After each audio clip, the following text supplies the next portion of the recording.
This week, our beautiful sun, the sun within us, our consciousness, the life, is activating gate 1 in the I Ching and Gene Keys. This frequency is activating a genetic codon within our DNA that is stimulating our consciousness field.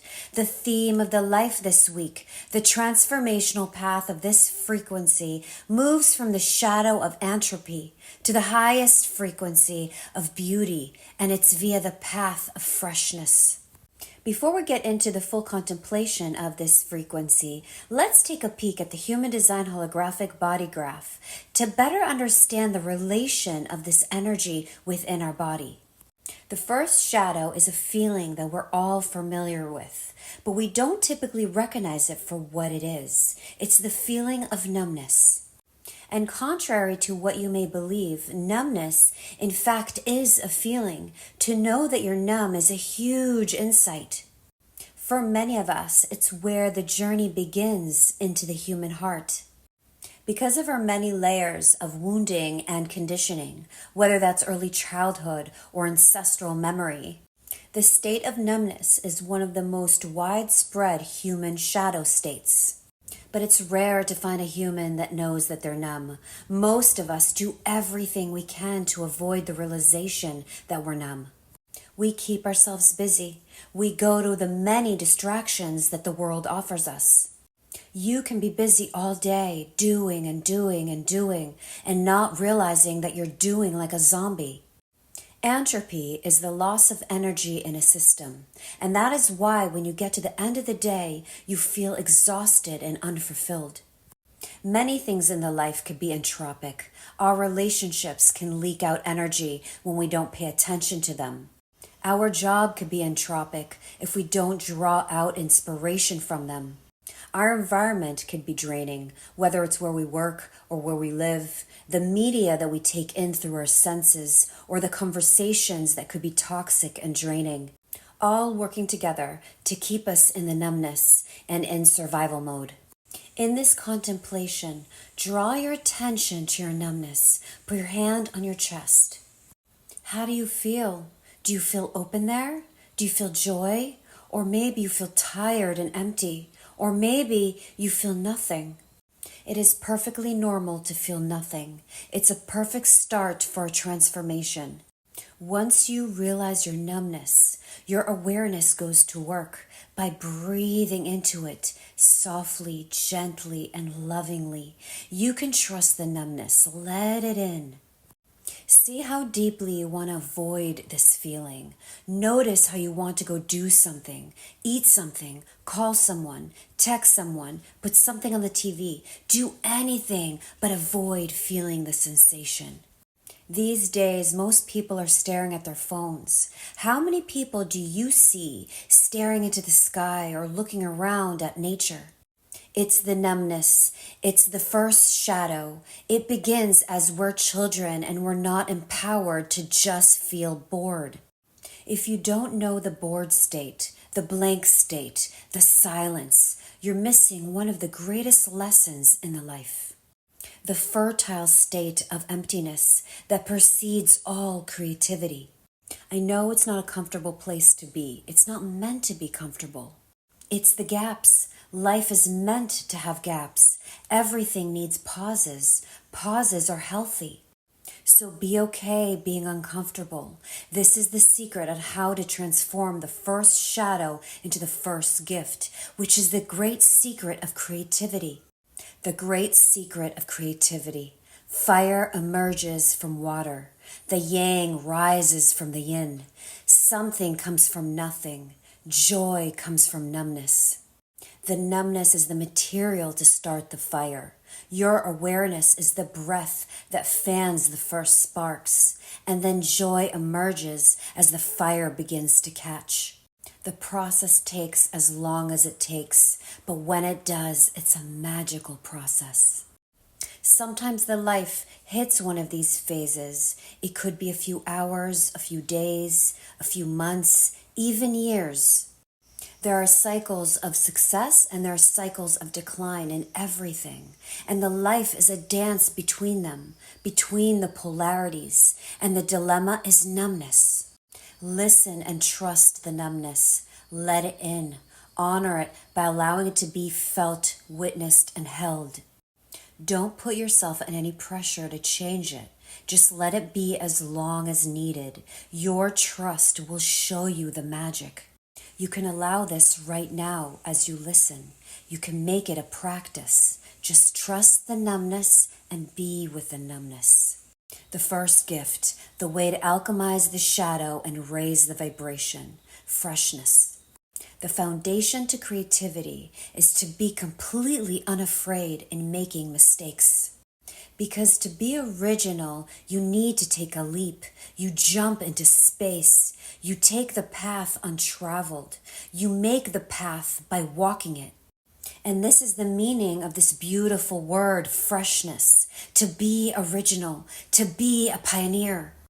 The step that no one has taken. And you know where that step leads you?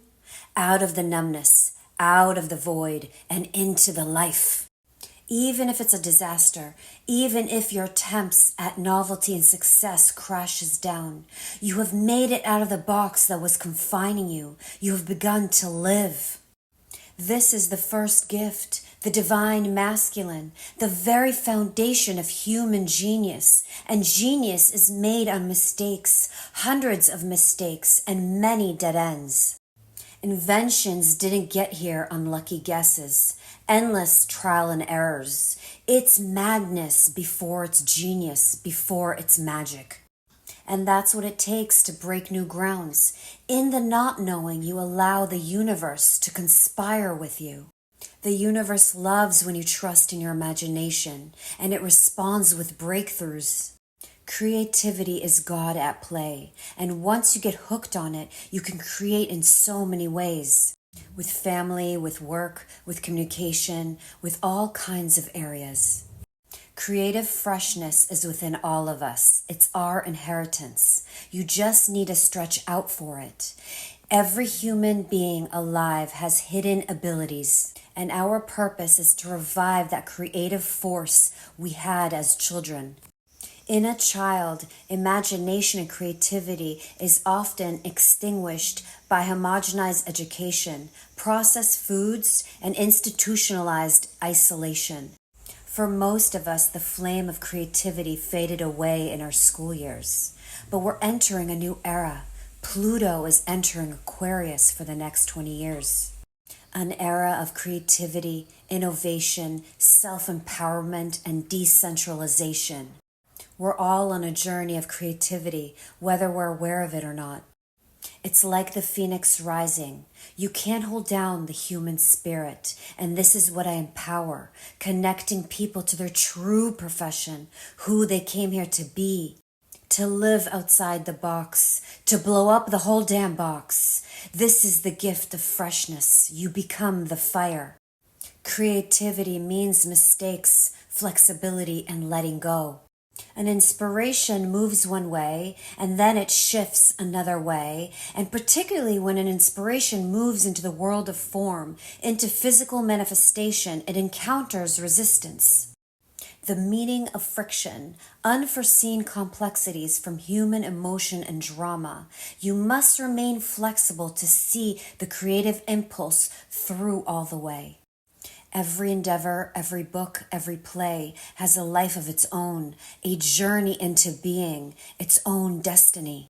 You become the midwife. You're not in control of the outcome. You only think you're in control of the outcome. So creativity, the gift of freshness, is less about great ideas and more about letting go and witnessing creativity into form. It's the gift of knowing how to work with the delicacy of fire. If you go with the ego, you're gonna get burnt. So contemplate this first gift of freshness, whether you have this frequency in your energetic profile or not. We all have this genius within us. It's the gift of giving birth, bringing the unknown to the known, being the midwife, being there when it happens. The real creative people are humble rather than fixed. They are open rather than closed. They are soft rather than hard. Because to be close to the mystery, you have to be like the mystery. To really understand fire, To shape it with your fingers, you have to be water. And if you do have this frequency in your energetic profile, then you are one of humanity's pioneers. You will bring the void into form. You will dance with fire. You will be a risk taker in the life, not necessarily in the outer world, more in the inner planes. You risk your ego, your identity, because when you engage in the creative process, it reshapes you. It beautifies you. The first city, the highest vibration, beauty. What does it mean to be beautified? To let go completely into a creative process that it transforms you, that it purifies you, that it cleanses you, that it puts you in touch with your essence. And this is the true meaning of creativity, to merge with the oneness of creation, to move into the heart of the mystery. The first city of beauty, along with its program partner, the second city of unity, are two of the four pillars of the whole I Ching. Beauty and unity are a dance. They're soulmates dancing together. These two principles cannot be separated. If you want to know what beauty is, you can only know it through unity. To see the perfection of the whole, this is beauty. It's the crystallization of our perception, yet it's beyond our five senses. I empower you this week to create space, get to higher awareness, notice your thoughts, feel all the sensations fully that come up in the body this week, and shine the light of awareness to any sensations and feelings of numbness or feeling lost, and be with it, feel it, breathe into it, in and out. Be blessed.